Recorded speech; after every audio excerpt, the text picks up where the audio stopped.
Você está no canal No Radar Vascaíno e eu sou o Edinho RJ. Uma boa noite para você, tudo bem? Tudo certinho? Juntos nesta sexta-feira para falarmos aqui de Vasco. E caso seja sua primeira vez aqui no canal, seja muito bem-vindo. Comenta, compartilha, deixe seu like, se inscreva no canal e ative o sininho para receber todas as notificações. Se você quiser ajudar o canal, seja membro a partir de R$ 2,99. Você também tem a opção do Pix, no radarvascaíno@gmail.com. No radarvascaíno@gmail.com. E aproveita e segue também a gente nas redes sociais. Instagram, no Radar Vascaíno e Twitter, @radar_vascaíno. Bem, pessoal, o assunto SAF e AGE está pegando fogo e ontem, no Twitter, o Roberto Monteiro ele escreveu um texto falando sobre a SAF. E no texto ele diz o seguinte: SAF, falsa solução para problemas verdadeiros. O futebol tem os seus chavões, em geral, tão antigos como o próprio jogo. Quem não faz, leva. Clássico é clássico e etc. Mas um deles surgiu na última década e é usado sempre que um grande clube atravessa uma crise. O clube tem que ser administrado como empresa por empresários. Com a aprovação da lei que permite aos clubes se transformarem em sociedades anônimas de futebol, a SAF, este chavão voltou à moda e os tradicionais Cruzeiro Esporte Clube e Botafogo Futebol e Regatas venderam seus departamentos de futebol a empresários. O modelo de clube-empresa /SAF, escolhido pelos dois clubes, existem vários previstos na lei. Foi o da venda de 90% das ações da nova empresa para um particular. Segundo a nova lei, a partir da constituição da SAF, Cruzeiro Esporte Clube e Botafogo Futebol de Regatas ficam proibidos de montar equipes de futebol profissional e surge o Cruzeiro SA, ou Cruzeiro SAF, e o Botafogo SA, ou Botafogo SAF. Portanto, em termos de futebol, Cruzeiro Esporte Clube e Botafogo Futebol de Regatas deixam de existir, embora as novas empresas possam continuar usando o nome, cores e símbolos dos antigos clubes, até que, por algum motivo, os donos resolvam os modificar ou a SAF seja extinta, já que, pela lei, o proprietário pode mudar o nome, as cores e a sede regional do time ou pedir a falência da SAF. Mas este modelo tem muitos problemas objetivos e subjetivos. Vamos a eles. Primeiro, estudos atualizados provam que a gestão puramente empresarial está longe de representar qualquer garantia de sucesso para o time. O livro O Mito do Clube Empresa, do advogado Luciano Mota, que fez um detalhado estudo das experiências de clube-empresa na Europa, revela que boa parte dos clubes que se transformam em empresas retorna, por diversos motivos, ao formato de clube. No Brasil, temos exemplos similares. Veja um caso do Figueirense, que em 2017 entregou seu departamento de futebol para ser administrado por uma empresa. Em 2019, com salários atrasados e greve de jogadores, o dono da empresa simplesmente notificou a CBF que estava desistindo de disputar a Série B, enfrentando a revolta da torcida. O Conselho Deliberativo Amador do Figueirense rescindiu o contrato com a empresa para que o clube continuasse na competição. Reversão impossível de acontecer no tipo de SAF adotado por Cruzeiro e Botafogo, cujos sócios e torcedores agora, caso estejam insatisfeitos, irão reclamar com o rei, e isso nos remete ao segundo problema. Aí vem o segundo ponto. Onde existe a figura do dono, impera uma monarquia absolutista e hereditária, como prova a declaração de Kim Lin, filha de Peter Lin, proprietário do espanhol Valência, comprou 70% do clube. Em 2020, Kim Lee declarou, em meio à cobrança dos valencianos sobre um pífio desempenho do time, abre aspas para ela, o clube é nosso, e podemos fazer o que quisermos e ninguém pode dizer nada. Fecha aspas. Escreveu a herdeira nas redes sociais.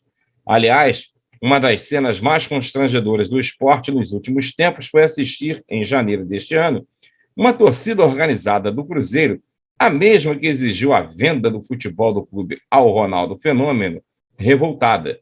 Eles cobraram a explicação sobre a saída do goleiro Fábio e ficavam gritando: Ronaldo, gordão, vem dar satisfação. Estão gritando e esperando satisfação até agora. Terceiro, o modelo clube-empresa SAF vem para estratificar posições, consolidando um projeto antigo de espanholização do futebol brasileiro, restringindo o número de clubes realmente competitivos a, no máximo, 5 ou 6. O próprio caso da Espanha é exemplar. A maioria dos times espanhóis é de empresários. Agora, adivinhe os dois que não são. Adivinharam? Justamente, Barcelona e Real Madrid, que juntos ganharam 16 dos últimos 20 títulos nacionais e são propriedades dos sócios, preservando há muitos anos uma hegemonia estável, enquanto os clubes empresas seguem como coadjuvante. Quarto, a SAF atenta contra a alma do torcedor brasileiro.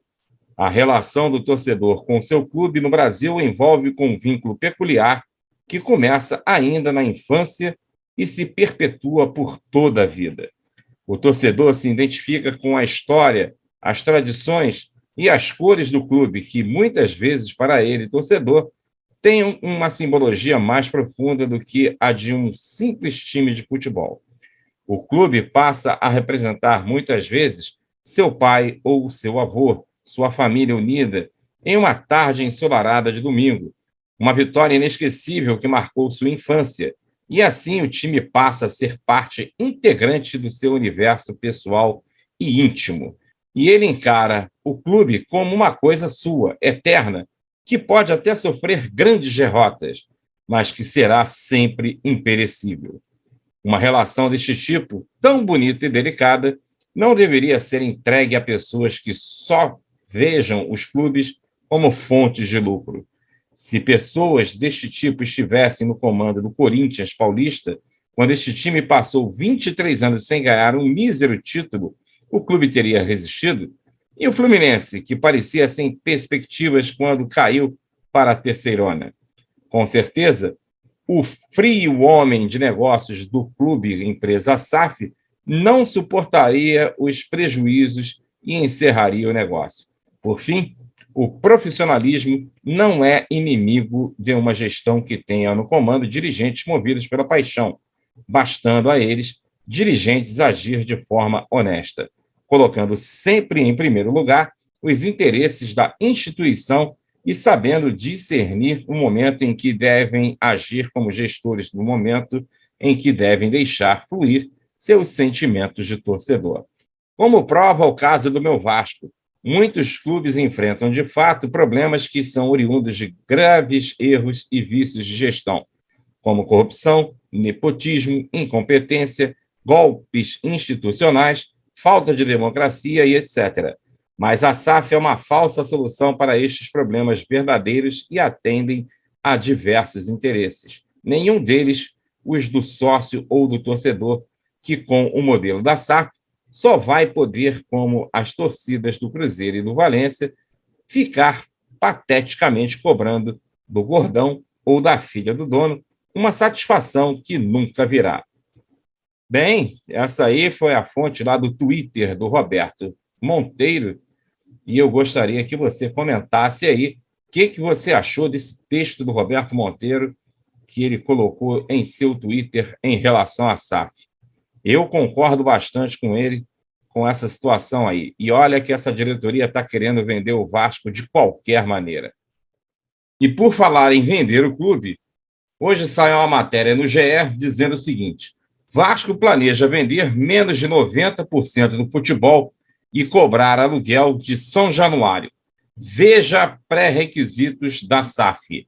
Segundo informações lá do próprio Jorge Salgado, o clube se aproxima da conclusão do estatuto da SAF e define exigências que serão impostas a eventuais investidores. E o próprio Jorge Salgado explicou. Em fase final da conclusão, o Estatuto da Sociedade Anônima do Futebol, SAF, o Vasco definiu alguns pré-requisitos para a implantação do projeto que vai transformar o futebol em empresa. Preocupado com a possível mudança estrutural a largo prazo, a diretoria trabalha a questão da política interna para aprovar a criação da SAF e, ao mesmo tempo, se resguardar.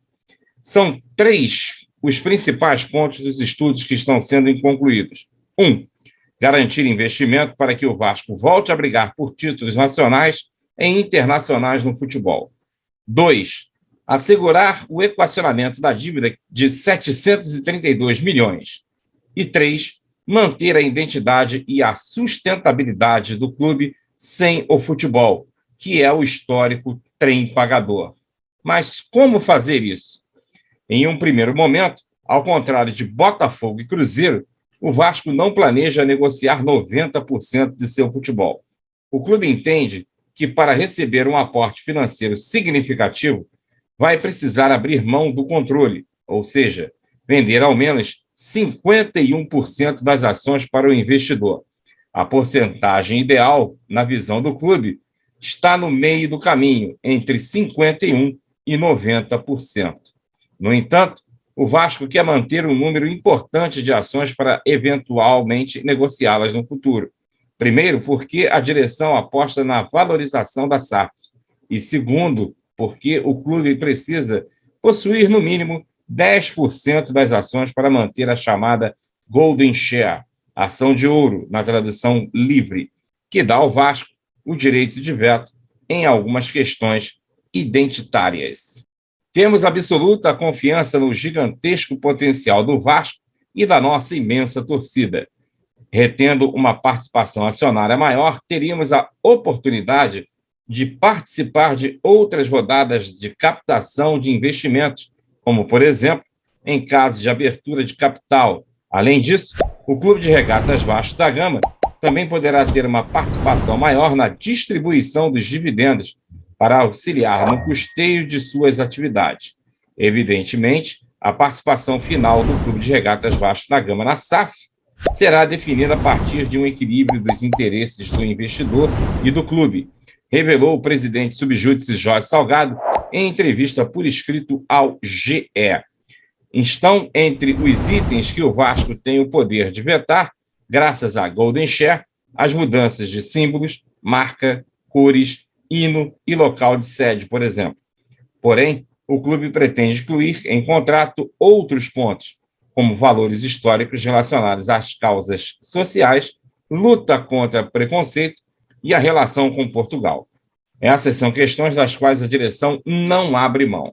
O valor da SAF. Qual é o valor do Vasco? Essa é a pergunta que todo torcedor se faz quando pensa em SAF. O clube contratou parceiros internacionais, com a ajuda de peritos, para avaliar por quanto o seu futebol pode ser vendido. A KPMG, por meio de sua sede internacional, está prestando consultoria e assessorando o clube na abordagem a potenciais investidores no Brasil. A ideia é maximizar o valor, avaliando o tamanho do clube e quanto sua torcida poderá gerar a médio e longo prazo. Até por isso, o fato de estar na Série B no Brasileirão não será levado em conta pelos investidores, na opinião da cúpula vascaína. A metodologia usada considera o potencial de futuras receitas. A metodologia de avaliação deve levar em consideração essas peculiaridades do futebol do Vasco, que é um dos 4 grandes clubes do Brasil com abrangência nacional, ressaltou Salgado. Sobre o aluguel de São Januário, o Vasco quer se cercar de garantias para que o restante do clube possa se manter sem o futebol. Por isso, planeja cobrar no futuro investidor um valor referente ao aluguel do uso de São Januário, por exemplo. Dessa maneira, entende a diretoria, o Vasco estaria assegurando a autossuficiência das modalidades olímpicas e o melhor aproveitamento econômico-social das sedes do Calabouço e da Lagoa, por exemplo. Idoneidade do investidor. Neste ponto, o Vasco pretende realizar o chamado background check, na ficha do potencial investidor e cobrar garantias de pagamento dos recursos comprometidos. Além disso, o Estatuto da SAF também poderá proibir a entrada de acionistas que tenha sido condenado por qualquer crime previsto na legislação brasileira e ou de leis relativas à coibição de atos de corrupção, suborno ou lavagem de dinheiro e ou que conste de lista de pessoas visadas por leis de sanções econômicas. Comprometimento com o futebol. Como já dito, o Vasco continuará possuindo São Januário e as sedes da Lagoa e do Calabouço. Qualquer outro assunto relacionado a futebol será responsabilidade da SAF. É o que está no rascunho do estatuto. O clube planeja exigir que o acionista invista na base, no futebol feminino, e se comprometa não só com a gestão no centro de treinamento, como também na conclusão dos CTs que ainda estão em obras. Além disso, é claro, um dos pontos a serem priorizados são regras de investimento para garantir a competitividade do futebol vascaíno a nível nacional e internacional. O Vasco não quer um investidor com a mentalidade de formar atletas para vender para o exterior. Bem, daí a matéria do GE, e eu vejo da seguinte forma, e com uma tristeza muito grande, como é que pode essa diretoria, que não é dona do clube, querer vender o futebol do Vasco por causa da sua incompetência em gerar ou gerir recursos para o clube de forma financeira. Entraram numa situação totalmente avessa, estão sendo mantidos por uma liminar que pode vir a cair, pode, mas, independente de qualquer situação, eles não têm o direito de vender o futebol do clube porque não têm capacidade para administrar o clube. Portanto, eu acho que a grande solução para isso tudo é a torcida fazer, a torcida não, quem for sócio estatutário ou quem se tornar sócio estatutário, poder aderir à AGE. Inclusive, amanhã vai ter um mutirão lá em São Januário para recolhimento de assinaturas. Gente, a coisa está ficando muito séria, muito, mas muito séria mesmo, e esses caras estão praticamente cumprindo o que prometeram, que no final de fevereiro e início de março já teriam propostas e iriam vender o clube. Parece engraçado que diz que não tem dinheiro, mas para pagar uma KPMG para assessorar para a venda do clube, eles conseguem dinheiro. Então, está na hora da gente agir. Sobre esse assunto, ontem, na live lá no canal Fala Vascaína, do meu amigo Aquiles e do Ed Xavier, um abraço aí, meus amigos, link aqui na descrição do vídeo da live de ontem, o Levenciano participou e respondeu uma pergunta do meu querido irmão Léo Lacerda, lá na torcida vascaína, com referência à AGE, do porquê dele não ter assinado ou não vir a assinar a AGE. A partir de agora, você vai acompanhar em áudio o relato do Levenciano do porquê dele não assinar a AGE. Acompanhe aí. Entre apoiar e assinar tem uma distância. E é fácil de explicar. Eu tive um desembargador dizendo que uma entrevista que eu dei me descredenciava do ponto de vista de eu querer ser presidente do Vasco. No dia 17 de dezembro, foi dada uma decisão esdrúxula, absurda, pelo Tribunal de Justiça do Estado do Rio de Janeiro, considerando que, tendo havido duas eleições, que o resultado da do dia 14 devia prevalecer sobre a do dia 7, pelo fato dela ter sido online e a lei nova estabelecer que ela tinha que ser online. A mesma discussão foi feita com relação à eleição do Flamengo e o mesmo tribunal entendeu diametralmente oposto de que uma lei nova não pode alterar um estatuto anterior, porque a lei não retroage para violar ato jurídico perfeito, e entendeu também que uma lei nova não pode desafiar o direito de autonomia associativa que os clubes de futebol têm dado pela Constituição no artigo 217. Então, para a eleição do Flamengo valeu uma coisa, para a eleição do Vasco valeu outra. Fato. Os meus advogados embargaram de declaração. E no embargo de declaração, o desembargador disse que eu tinha dado uma entrevista para o GE, dizendo que eu não tinha mais interesse. E com isso, ele desacolheu os embargos de declaração por conta de uma entrevista que eu dei que não estava nos autos. Totalmente fora de contexto. Imagine se eu assinar a GE. É tudo que eles querem. Tudo que eles querem é que eu assine a GE para poder dizer que como é que eu estou na justiça tentando destituir, como é que eu estou na justiça discutindo que aquela pessoa não é presidente e, ao mesmo tempo, eu estou num outro documento pedindo a destituição daquela pessoa. É verdade. Fato. A tua situação como é que eu vou assinar a GE, meu amigo, e dar a eles a munição para eles dizerem que, ao assinar a GE, se eu estou pedindo a destituição de um presidente, eu estou reconhecendo que ele é o presidente. Isso aí. Quando eu estou na justiça para dizer que ele não é. Então as pessoas têm que ter neurônios para entender estrategicamente o que eu decido fazer ou não fazer em dado momento. Bem, diante disso tudo, eu gostaria que você comentasse sobre a SAF, o texto do Roberto Monteiro, essa SAF que o Salgado está querendo colocar a goela abaixo da torcida e o posicionamento do Levenciano em relação a não ter assinado a AGE. Bem, minha gente, esses eram os assuntos que eu gostaria de abordar agora e no Radar Vascaíno volta amanhã. Um forte abraço para você e a gente se vê. Valeu!